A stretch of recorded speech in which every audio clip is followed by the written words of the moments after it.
Hello, Algebra 2. Today we're going to be looking at section 7.1, which will be about the inverse of the sine, cosine, and tangent functions. Before we get into that lesson, we're going to do a little review of what inverse functions are. If you recall, a function is one-to-one if there are no 2 points that have the same y-coordinate. An example of a one-to-one function would be 2 to the power of x. This is your exponential function, where if you graphed it, it will look something like this. You have a horizontal asymptote at y equals 0. And if you notice here, there are no 2 points that have the same y-coordinate. One way we learned how to test if a function was one-to-one was we did something called the horizontal line test.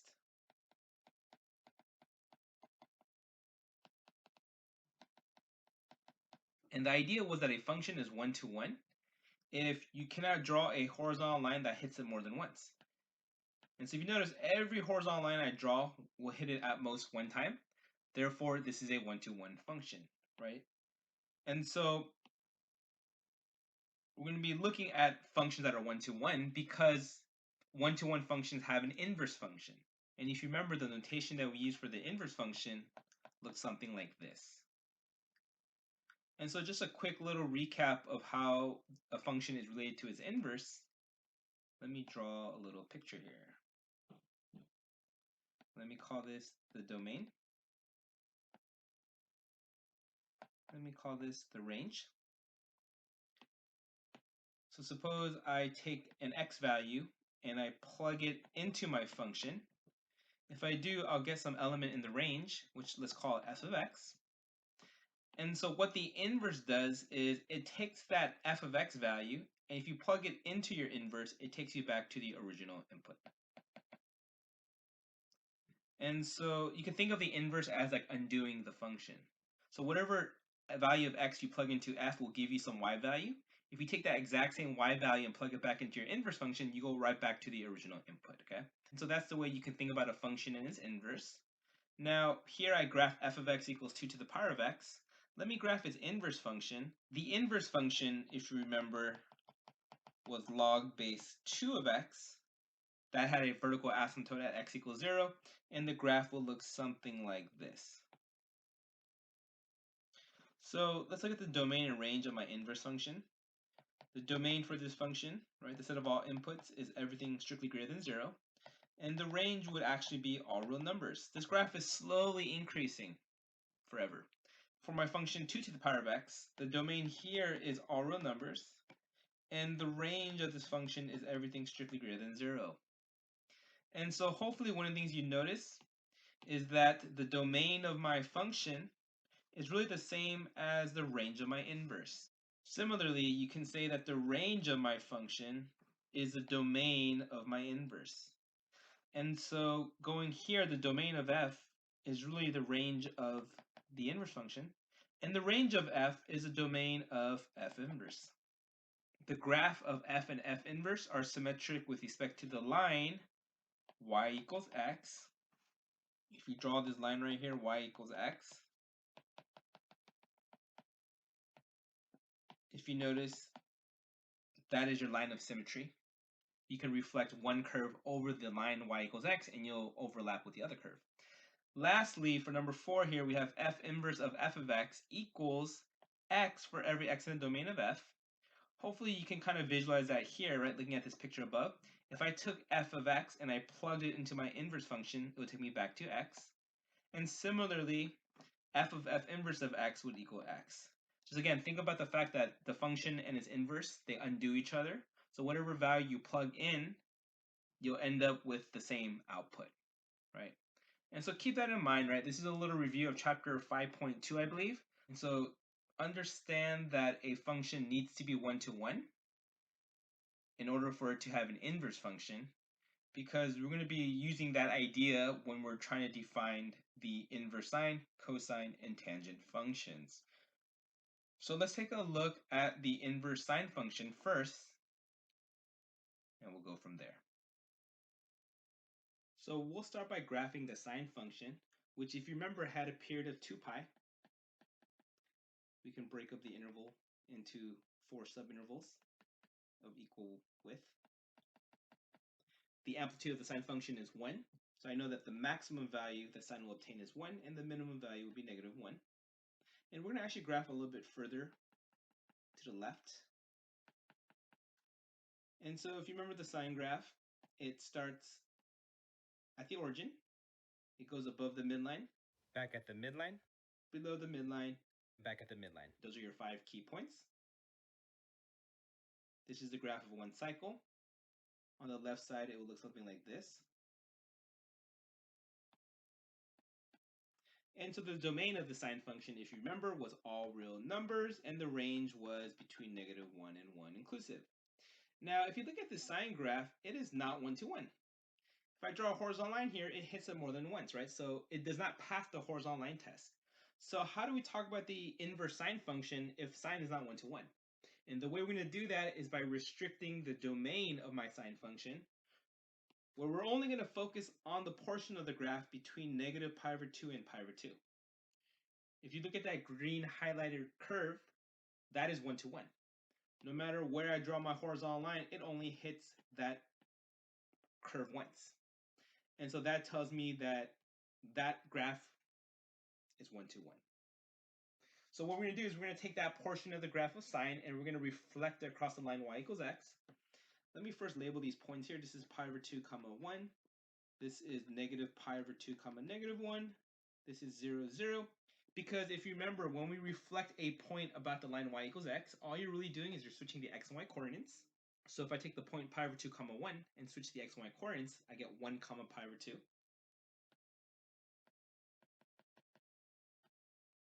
If I take the point 0, 0 and switch the x and y coordinates, I still get 0, 0. And then if I take negative pi over 2, negative 1 and switch the x and y coordinates, you'll get negative 1 comma negative pi over 2. And so the graph of my inverse will look something like this. So really, the reason why I graph this inverse sine function is because one, I want you to see where it came from. And two, I want you to pay closer attention to domain and range, because this is something we're going to have to consider when we're working with the inverse sine function. The domain of the inverse sine function is negative 1 to 1 inclusive, which by the way happens to be the same as the range of sine. The range of this function is from negative pi over 2 to pi over 2 inclusive. Now obviously this is not the same as the domain of the sine function because we have to restrict the domain so that our graph was 1 to 1. So let's look at this part right here, right? What does it mean when I have y equals sine inverse of x? That's the same thing as saying that x is equal to sine of y, where x is between negative 1 and 1. This is just from the domain of the inverse sine function. And the range would be between negative pi over 2 to pi over 2. So when you think of the inverse sine function, think of it as undoing what sine does.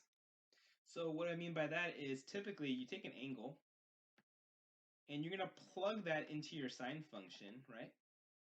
And when you do, you end up with some ratio, right? That's how we first defined sine, right? We defined it as the opposite over the hypotenuse when we're working with right triangles, right? That just happened to be some number. What we do is when we take the inverse is we're taking that number, and the inverse of that number will give me the angle that I started with, okay? And so that's kind of the relationship that you want to think of, right? Sine takes an angle, and the output is some ratio, it's a number. The inverse sine function will take that number, and it will take it back to the angle. But the thing to note is that your angle has to be between negative pi over 2 and pi over 2. And this is something that we're going to have to keep in mind when we look at these examples, okay? So looking at example 1 here, the question is, what's sine inverse of 1/2? And so ultimately what we're looking for is we're looking for an angle, right? This is equal to some angle. And what we know about this angle is that sine of this angle gives me 1/2. And that angle theta also has to be between negative pi over 2 and pi over 2, inclusive. And so the reason why that's important is because there are a lot of angles for which sine of theta equals 1/2. Right? If you remember our unit circle, which is a circle of radius 1, centered about the origin,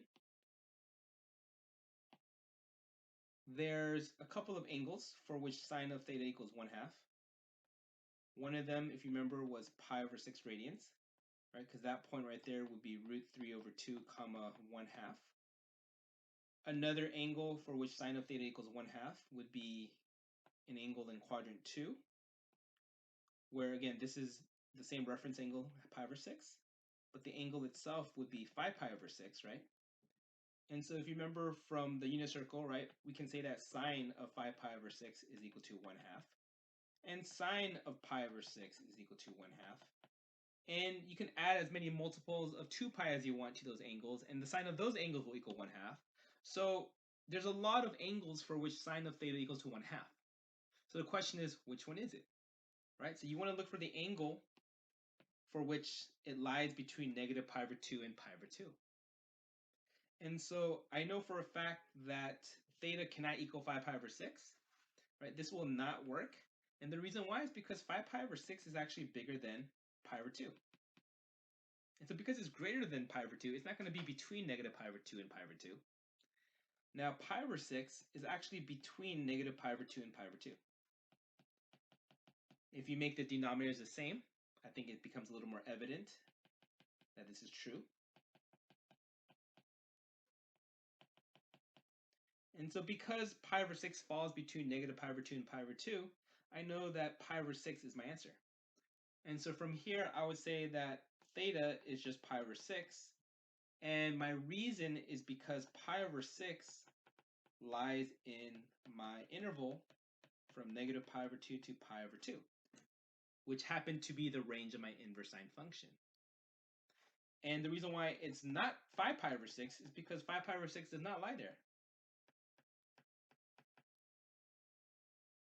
And so that's the reason why my answer is pi over 6. So ultimately, if the question was sine inverse of 1/2 is equal to what? Your answer would be pi over 6. And again, there's two reasons why. One is because sine of pi over 6 is 1/2. And second reason why is because pi over 6 happens to be in the interval between negative pi over 2 and pi over 2 inclusive. So if you notice, those are the two things you need to check. And that is the reason why the range and the domain are very important, right? You really have to keep this in consideration when you're evaluating any problems that involve the inverse sine function. Always pay attention to domain and range. And so looking at number 2 then, here we're trying to figure out sine of what angle gives me negative 1/2, right? Because again, when I take the inverse sine of a number, I'm expecting some angle. And I know that sine of that angle is going to give me negative 1/2. So we're essentially just working backwards here. So what is that angle?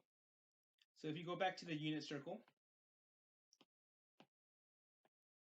you might be very tempted to say 7 pi over 6. And the reason why is because if you look at 7 pi over 6, this point right here is negative root 3 over 2 comma negative 1/2. And I know for a fact that sine of 7 pi over 6 is negative 1/2.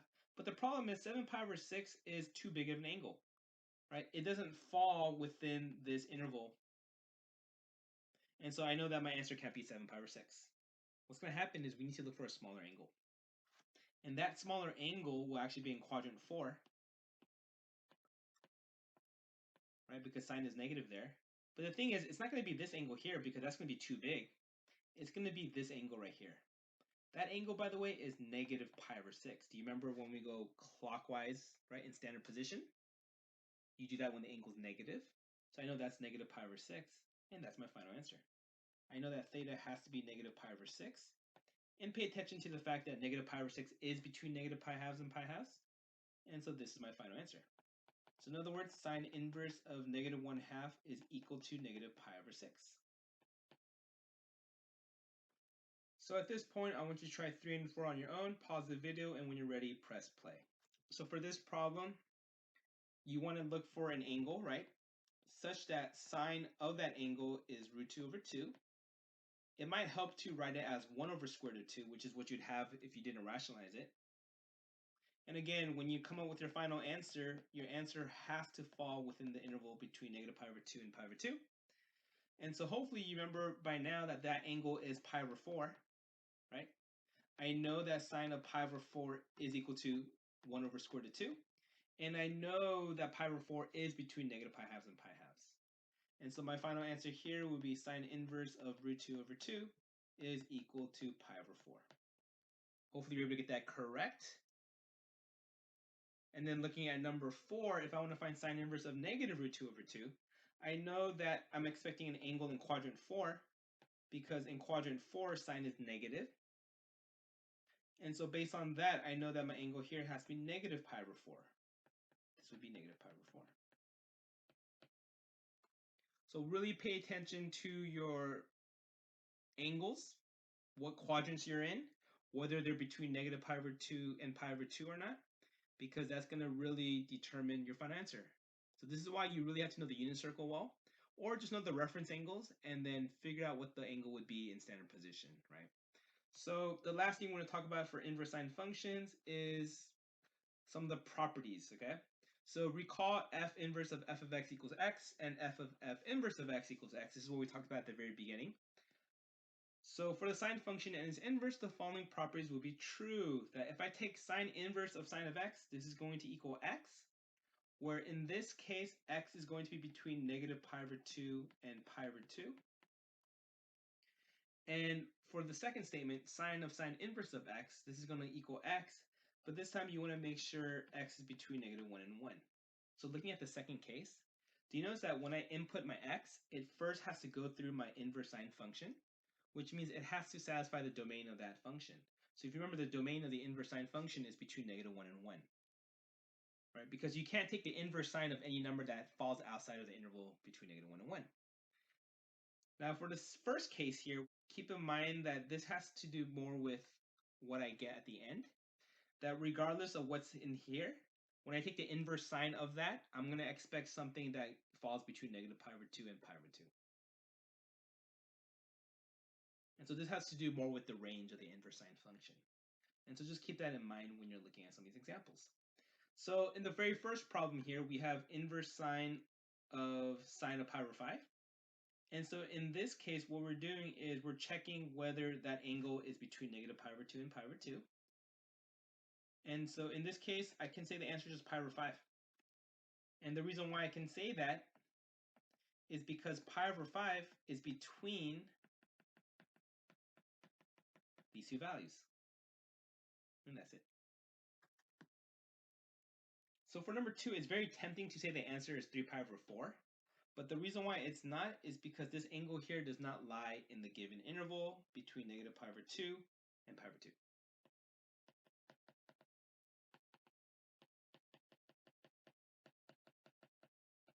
And so because of that fact, this answer cannot equal 3 pi over 4. So what you want to note is the fact that sine of 3 pi over 4 is the same thing as sine of pi over 4. Right, using reference angles and determining what quadrant the angle lies in. Sine is positive in both quadrant 1 and quadrant 2. And so sine of pi over 4, which lies in quadrant 1, would have the same value. So what that tells me then is I can actually rewrite this as inverse sine of pi over 4. Again, all I did was I rewrote sine of 3 pi over 4 as sine of pi over 4 because they're the same value. And then from here, I can say that this is just equal to pi over 4. And the reason why is because this angle pi over 4, it does lie in this interval. And so my answer is just pi over 4. So that's one way you can do this. The other way you can do this is actually just by brute force. And what I mean by that is you can take this original problem and just work inside out.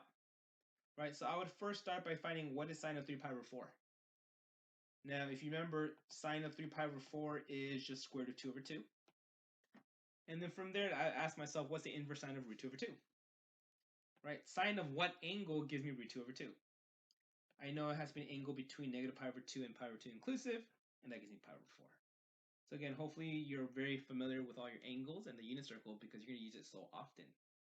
So at this point, I want you to try number 3 on your own. As usual, pause the video, and when you're ready, press play. So for this one, 4 pi over 3, it's outside of the interval between negative pi over 2 and pi over 2. And so what I need to figure out is what quadrant is my angle going to be in. Now, first thing to note is that sine of 4 pi over 3 is an angle in quadrant 2. Right? This is 4 pi over 3, and the reference angle is pi over 3. Now in quadrant 3, sine has a negative value, right? If you remember ASTC, sine has a negative value. What that means then is that my angle has to be in quadrant 4, right? Because in quadrant 4, sine also has a negative value. And so the question now is, what's my angle going to be? Knowing that my reference angle is pi over 3, this angle here has to also be pi over 3. In this case, I would say negative pi over 3 because my angle is going clockwise. And so based on that, your answer here should have been negative pi over 3. Right? So you can use reference angles and then determine what quadrant the angle lies in. Let's look at number 4 and 5. So for number 4 here, if you notice now, you're taking the 1/2 and you're plugging it into the inverse first. And so in this case, you have to make sure that whatever you plug into the inverse is between -1 and 1. And so in this case, 1/2 is definitely between -1 and 1, so my answer is just 1/2. And my reason for that is because 1/2 is between -1 and 1.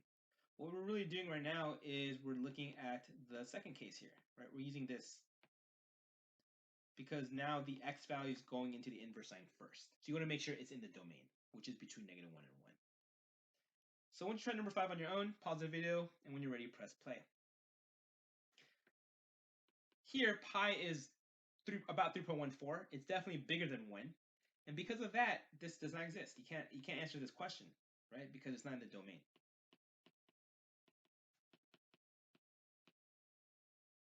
And so that's it, right? So always pay attention to the domain and the range of all your problems because you're going to do something very similar when you're looking at the inverse cosine and the inverse tangent function. Make sure you're okay with the concept of the inverse sine function. Make sure you understand that when you're taking the inverse sine of a number, you're getting an angle as your output. But make sure that your angle lies in the interval between negative pi over 2 and pi over 2 inclusive. All right, guys, that's the end of the inverse sine function. Review this content before you move on to the next video.